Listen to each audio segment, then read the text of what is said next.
வணக்கம். நியூஸ் 7 தமிழின் express news வழங்குவதற்காக நான் ராஜலட்சுமி கார்த்திக் மற்றும் நான் மோகன்ராஜ். தற்பொழுது வரை நடந்த அனைத்து நிகழ்வுகளையும் விரைவு செய்திகளாக பார்க்கலாம்.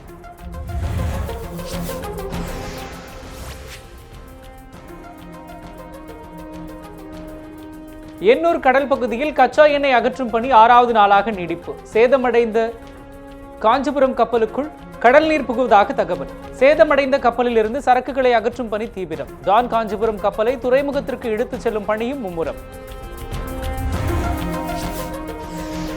மெரினா கலவரத்தின் போது பாதிக்கப்பட்ட நடுக்குப்பத்தில் தற்காலிக மீன் சந்தை மீன்வளத்துறை அமைச்சர் ஜெயக்குமார் திறந்து வைத்தார். எண்ணூர் கடல் பகுதியில் மிதக்கும் எண்ணெய் படலத்தை அப்புறப்படுத்தும் பணி தீவிரம். இயந்திரம் பழுதானதால் எண்ணெய் படலத்தை அப்புறப்படுத்தும் பணி பாதிப்பு என புகார். இதுவரை 60 டன் கச்சா எண்ணெய் கழிவு அப்புறப்படுத்தப்பட்டுள்ளதாகவும் எஞ்சிய 20 டன் விரைவில் அப்புறப்படுத்தப்படும் என்றும் ஜெயக்குமார் தகவல்.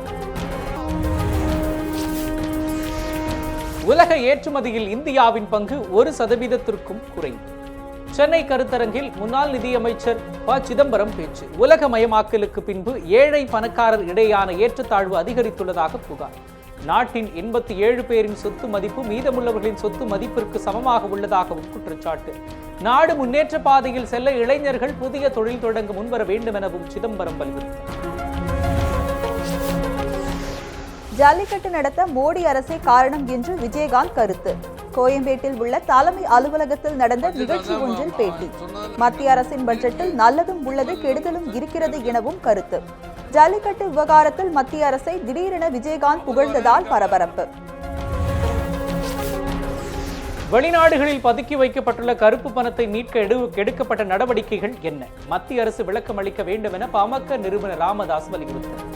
பணமில்லாத பரிமாற்றத்தை ஊக்குவிப்பதற்காக பண மதிப்பிழப்பை கொண்டு வந்ததாக ஏமாற்ற அரசு முயற்சி என புகார். திரும்ப பெற்ற பழைய ரூபாய் தாள்களின் மதிப்பு எவ்வளவு உள்ளிட்ட தகவலை வெளியிட ராமதாஸ் வலியுறுத்தினார். இலங்கை சிறையில் மீனவர்களை விடுவிக்க மத்திய அரசு நடவடிக்கை எடுக்க வேண்டும். தமாக தலைவர் ஜி.கே. வாசன் வலியுறுத்தல். இலங்கை சிறையில் 25 மீனவர்கள் துன்புறுத்தப்படுவதாக வாசன் தகவல். இலங்கையில் உள்ள 123 படகுகளையும் விடுவிக்க நடவடிக்கை எடுக்கவும் மத்திய அரசுக்கு வாசன் வலியுறுத்தல். தனிநபர் வருமானத்தில் 2.5 லட்சத்தில் இருந்து 5 லட்சம் வரை வருமானம் ஈட்டுவோருக்கான வருமான வரி 5% குறைக்கப்பட்டதற்கு வரவேற்பு. மத்திய பட்ஜெட் குறித்து புதிய தமிழக கட்சித் தலைவர் கிருஷ்ணசாமி கருத்து. சமச்சீர் கல்வி திட்டத்தில் சிபிஎஸ்இ பாடத்திட்டத்திற்கு இணையான கல்வி திட்டத்தை அரசு அமைத்து தர வலியுறுத்தல். விடுதலை புலிகள் பிரிவு தலைவர் தமிழ்ச்செல்வன் கொல்லப்பட்டதை கண்டித்து இரங்கல் ஊர்வலம் நடத்தி கைதான விவகாரம். வைகோ மீதான வழக்கு விசாரணை வரும் 10ஆம் தேதிக்கு ஒத்திவைப்பு. சென்னையில் கடந்த 2007 நவம்பர் 12ஆம் தேதி நடைபெற்ற ஊர்வலத்தில் வைகோ, பழநெடுமாறன் உள்ளிட்டோர் பங்கேற்பு. போலீஸ் அனுமதி தர மறுத்ததால் தடையை மீறி ஊர்வலம் நடத்தியதால் வைகோ, நெடுமாறன் உட்பட 262 பேர் கைது. வழக்கு விசாரணையை துரிதப்படுத்துமாறு சென்னை பெருநகர குற்றவியல் நீதிமன்றத்தில் வைகோ முறையீடு. ஏர்செல் மேக்சிஸ் வழக்கில் இருந்து மாறன் சகோதரர்கள் உள்ளிட்ட அனைவரும் விடுவிப்பு. டெல்லி சிபிஐ சிறப்பு நீதிமன்றத்தில் நடைபெற்று வந்த வழக்கில் நீதிபதி ஓ.பி. ஷைனி உத்தரவு. வழக்கு தொடர்பாக அமலாக்கத்துறை உச்சநீதிமன்றத்தில் மேல்முறையீடு செய்ய முடிவெடுத்துள்ளதாக தகவல். திருவையாறு அருகே வீட்டின் பூட்டை உடைத்து 200 சவரன் நகைகள் கொள்ளை. 2 லட்சம் ரூபாய் பணம், வெள்ளிப் பொருட்களும் திருடப்பட்டதாக காவல்துறையில் புகார். தனியார் நிறுவன பொறியாளர் சுந்தரம் குடும்பத்துடன் வெளியூர் சென்றுவிட்டு வீடு திரும்பிய போது கொள்ளை நடைபெற்றதைக் கண்டு அதிர்ச்சி. கைரேகை நிபுணர்களின் உதவியுடன் கொள்ளையர்களை பிடிக்கும் பணி தீவிரம். மதுரை அருகே கீழடியில் தொல்லியல் துறை அகழ்வாராய்ச்சி மேற்கொள்ள வேண்டும். நாடாளுமன்றத்தில் தமிழக எம்பிக்கள் வலியுறுத்தல். மாநிலங்களவையில் மார்க்சிஸ்ட் உறுப்பினர் டி.கே. ரங்கராஜன் கோரிக்கை. திமுக உறுப்பினர் கனிமொழி, பாஜக உறுப்பினர் இல கணேசன் உள்ளிட்டோரும் ஆதரவு. கோரிக்கை தொடர்பாக சம்பந்தப்பட்ட கலாச்சார அமைச்சகத்தின் கவனத்திற்கு கொண்டு செல்லப்படும் என மத்திய அரசு உறுதி. நடிகர் விஷால் இடைநீக்க உத்தரவை திரும்பப் பெற வேண்டும். தயாரிப்பாளர் சங்கத்திற்கு சென்னை உயர்நீதிமன்றம் உத்தரவு. நாளை அறிக்கை தாக்கல் செய்ய வேண்டும் எனவும் சென்னை உயர்நீதிமன்றம் அறிவுறுத்தல். விஷால் பேசியது கருத்து சுதந்திரத்தின் அடிப்படையில் தான் எனவும் நீதிபதிகள் கருத்து. அறிக்கை தாக்கல் செய்யாவிட்டால் நீதிமன்றமே உத்தரவு பிறப்பிக்க நேரிடும் எனவும் நீதிபதிகள் எச்சரிக்கை. சென்னையில் திருமண மண்டபத்தில் மணப்பெண்ணின் 35 சவரம் நகைகள் கொள்ளை. மர்ம நபர்கள் நகைகளை திருடி செல்லும் பரபரப்பு சிசிடிவி காட்சிகள். மணமகளின் உறவினர்கள் கொடுத்த புகாரின் பேரில் போலீசார் வழக்கு பதிவு செய்து தீவிர விசாரணை. கொள்ளைகளை தடுக்க அனைத்து திருமண மண்டபங்களிலும் சிசிடிவி கேமரா பொருத்த வலியுறுத்தல். ஏடிஎம்களில் பணம் எடுக்க விதிக்கப்பட்டிருந்த கட்டுப்பாடு தளர்த்தப்பட்ட போதிலும் நிலைமை சீராகவில்லை. பல்வேறு பகுதிகளில் பணம் கிடைக்காமல் அவதிக்கு ஆளாவதாக பொதுமக்கள் குற்றச்சாட்டு. ஏடிஎம்களில் 4000 ரூபாய் முதல் 6000 ரூபாய் வரை மட்டுமே பணம் எடுக்க முடிவதாகவும் மக்கள் வேதனை. பெரும்பாலான ஏடிஎம்கள் மூடப்பட்டே இருப்பதாகவும் பொதுமக்கள் குற்றச்சாட்டு. பெரியகுளம் அருகே மர்ம காய்ச்சல் பாதிப்பால் ஒருவர் பலி. காய்ச்சல் வேகமாக பரவி வருவதால் கிராம மக்கள் பீதி. 10க்கும் மேற்பட்டவர்கள் மருத்துவமனையில் அனுமதிக்கப்பட்டுள்ளதால் பரபரப்பு. சுகாதாரமற்ற சூழ்நிலைகளே மர்ம காய்ச்சலுக்கு காரணம் என மக்கள் புகார்.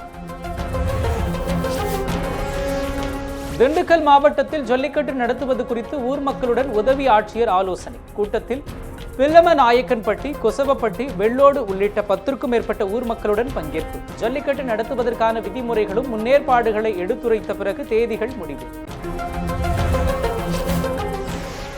அரியலூர் மாவட்டம் கங்கை கொண்ட சோழபுரம் பிரகதீஸ்வரர் கோவிலில் 85 ஆண்டுகளுக்கு பின் நடந்த கும்பாபிஷேகம். விழாவில் பல்லாயிரக்கணக்கான பக்தர்கள் கலந்து கொண்டு சாமி தரிசனம். சோழ மன்னன் ராஜேந்திரன் 1023ஆம் ஆண்டில் கங்கை கொண்ட சோழபுரத்தில் பிரகதீஸ்வரர் கோவிலை கட்டினார். யுனெஸ்கோ அமைப்பால் உலக பாரம்பரிய சின்னமாக அறிவிக்கப்பட்டுள்ள பிரகதீஸ்வரர் கோவில். சிதம்பரம் நடராஜர் கோவில் நடைபெற்ற கும்பாபிஷேக விழாவில் ஏராளமான பக்தர்கள் பங்கேற்பு. தெற்கு கோபுர வாயில் அருகே உள்ள முக்குருணி, விநாயகர், தட்சிணாமூர்த்தி, சுப்பிரமணியர் ஆகிய 3 கோவில்களுக்கும் கும்பாபிஷேகம். 21 ஆண்டுகளுக்கு பிறகு கும்பாபிஷேகம் நடந்ததால் கோலாகல கொண்டாட்டம். திருவள்ளூர் தேசிய அனல் மின் நிலையத்தில் கொதிகலன் குழாய் பழுதால் அலகு 2இல் 500 மெகாவாட் மின் உற்பத்தி பாதிப்பு. வல்லூர் தேசிய அனல் மின் நிலையத்தில் 500 மெகாவாட் வீதம் 1500 மெகாவாட் மின் உற்பத்தி செய்யப்படுகிறது. கொதிகலன் பிரிவில் பழுது சரி செய்யப்பட்டு விரைவில் மின் உற்பத்தி தொடங்கும் என அதிகாரிகள் அறிவிப்பு. தூத்துக்குடி மாநகர் பகுதியில் உள்ள ஆக்கிரமிப்புகளை அகற்றும் பணி தீவிரம். ஆக்கிரமிப்பு காரணமாக மாநகரின் முக்கிய சாலைகளில் கடும் போக்குவரத்து நெருக்கடி. கடந்த டிசம்பர் மாதம் ஆக்கிரமிப்பாளர்களுக்கு மாநகராட்சி சார்பில் எச்சரிக்கை நோட்டீஸ் வழங்கப்பட்டது.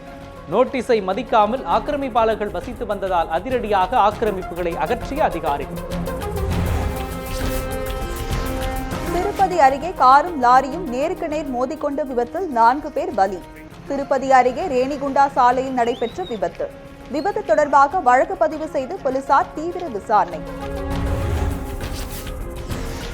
கிருஷ்ணகிரி அருகே கிணற்றில் தவறி விழுந்த குட்டி யானை.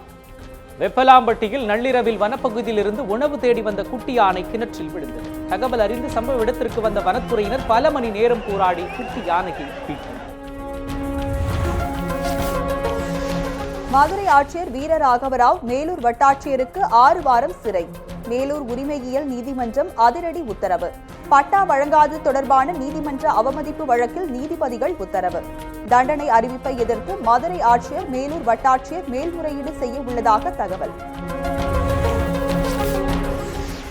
மெரினாவில் போராட்டத்தில் ஈடுபட்டவர்களை அவதூறாக பேசியதாக விலங்குகள் நல ஆர்வலர் ராதாராஜன் மீது வழக்கு. பெண் வழக்கறிஞர்கள் சங்கம் சார்பாக தொடரப்பட்ட இந்த வழக்கு நீதிபதி சந்திரன் முன்னிலையில் விசாரணைக்கு வந்தது. வழக்கு விசாரணையை 13ஆம் தேதிக்கு ஒத்திவைத்து சென்னை எழும்பூர் பெருநகர குற்றவியல் நீதிமன்றம் உத்தரவு. புதுச்சேரி மீன்பிடி துறைமுகத்தில் தூர்வாரும் பணியை விரைந்து முடிக்க மீனவர்கள் கோரிக்கை. சாலை மறியலில் ஈடுபட்ட 100க்கும் மேற்பட்ட மீனவர்கள் கைது. தூர்வாரும் பணிகள் முடியாததால் மீனவர்கள் கடந்த 5 மாதமாக கடலுக்கு செல்ல முடியவில்லை என புகார்.